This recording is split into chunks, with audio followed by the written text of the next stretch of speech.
Hi guys, welcome back to my channel. My name is Deija and I'm the starstruck pup behind the art that you see on this channel, where I create a lot of colorful dog theme artworks as well as pet portraits. But today we're going to be doing something just a little bit different. I actually asked you guys on a poll on my Instagram what you'd like to see next done in my sketchbook, and the winner was fruit themed pups. So we're gonna be working on that today. But first, I actually had a lot of you guys give me some really helpful recommendations on different tools that I should add to my sketching process, such as blending pencils and alcohol markers. So I figure I have some time in my day today and I could take you on a trip to Michael's with me. So let's go. So today I have to replenish a little bit of my color pencil stock because I was running out of the colors that I use a lot. But I also caught some Copic markers on sale, which I was so pumped about getting to try today. So we'll see how it goes. But another product that I got was actually this blending pencil by Prismacolor. Thank you to those who recommended it to me because it is honestly such a game changer. The first reference I'm going with is this dog with a strawberry hat eating a strawberry, and I know what you're thinking. Is it Sage approved? Yes. Don't you worry, I don't do anything without it being Sage approved first, honestly. Starting off with my first alcohol marker, I am thinking to myself, this looks great, I'm loving this process, but I definitely should have A, swatched the colors beforehand so that I would know what they would look like on these pages, and B, I should have put another layering of paper behind this piece of paper because yes, the marker did bleed through and I did not think about that beforehand, and I definitely should have. But it's okay because at the very least, I decided to skip a page as I was moving forward, so I know that it didn't bleed onto something I already drew, luckily. Quick tip, now that it's relevant, for those of you who do not have a multimedia sketchbook the way I do not, I understand that there are going to be times where there's some bleed through or when I need a little bit of a thicker paper to work with whatever media I want in my sketchbook. What I actually do, I got this tip from another YouTuber. I can't remember their name, I'm so upset about that. But what I usually do is I'll actually glue two pages together to make that page either A, a little bit thicker, or just to cover up the actual bleed of the marker that you saw before. So I don't actually show it in this video, but after I finish this sketch, I glue the page that this chihuahua is on to the page previous to it so that you can't see the bleeding through of the marker and my sketchbook remains looking intact. You can see I didn't use my Copic markers for every part on the page. I left the Chihuahua's skin blank because A, I don't have the Copic markers to support the colors I want to put on it, but B, I also wanted to take the opportunity to continue practicing the skill of building up the color with the color pencils that I have in front of me. Now, if you don't want to have a really streaky look with your pencil and you want everything to blend in well, you want to consider keeping your pencil sharp and also consider the way in which you're laying down that color on the page because that will really impact the way it blends in the future. I got pretty lazy towards the end of this Chihuahua and wasn't really considering that. However, for my sketchbook, I like to think of it as what I would have done in my school subject notebooks if I had been allowed the free range to doodle whatever I want. So when I have those streaky marks that really won't blend out, I don't necessarily mind it because it does give me the feels of how my notebooks would have looked if I had been given the chance. But when you guys are working, if you want a more blended look, just be more considerate about the way that you're treating your pencils and how you're putting them down on the page.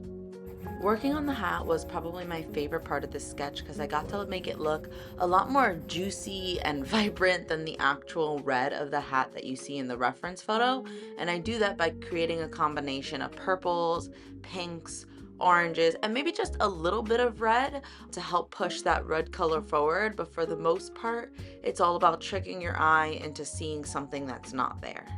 But what do I mean by that? When I look at anything that I'm coloring or drawing, I almost sound a little bit crazy, I'm not gonna lie to you. I continue to repeat myself, like, see the color, because there are so many more colors, even within an everyday object with its shadows and its highlights that you can find and really monopolize to make your sketch come way more to life than even the actual object in real life can look like.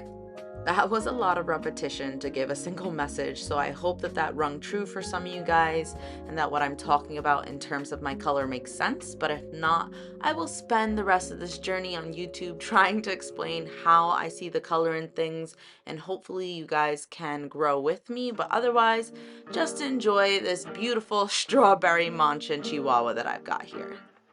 Next up, I'll be sketching the Samoyed with, I think it's a Samoyed, with a watermelon on its head. Guys, no joke, this is the first time I've recorded this audio without laughing when his picture popped up on my screen, because I just find this reference too funny.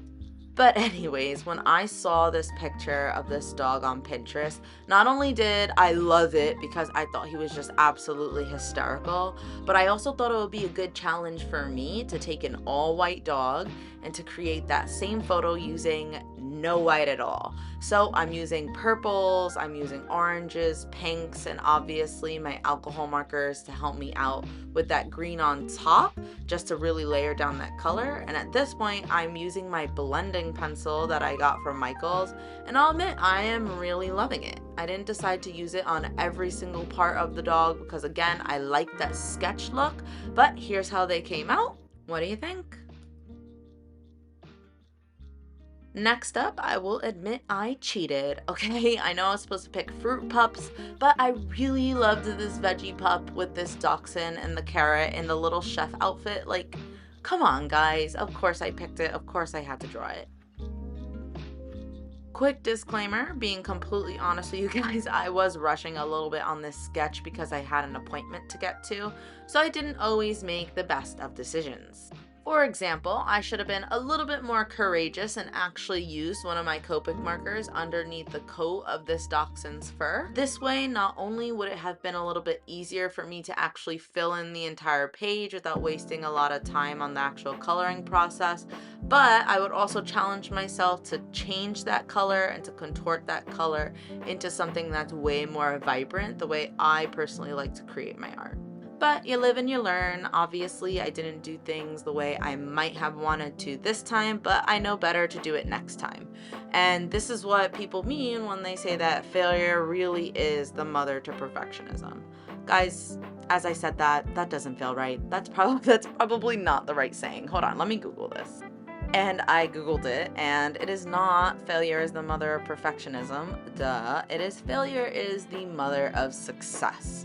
Okay, and I truly and wholly believe that at the end of the day, you cannot learn how to be successful without your failures. So to me, I'm not even saying this, guys, like for real, I do look forward to when I mess up, because that just means that the next time I do something, I am 10 times more likely not to mess up. I would rather know where my quote-unquote flaws are so that I can actually work on them going forward instead of always hiding from my flaws and hoping that they don't exist.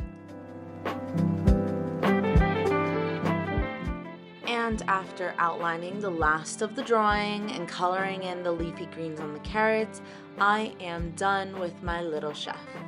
Being so real, I love him, but I love the colors and these guys even more, but overall, I am really happy with what I created today.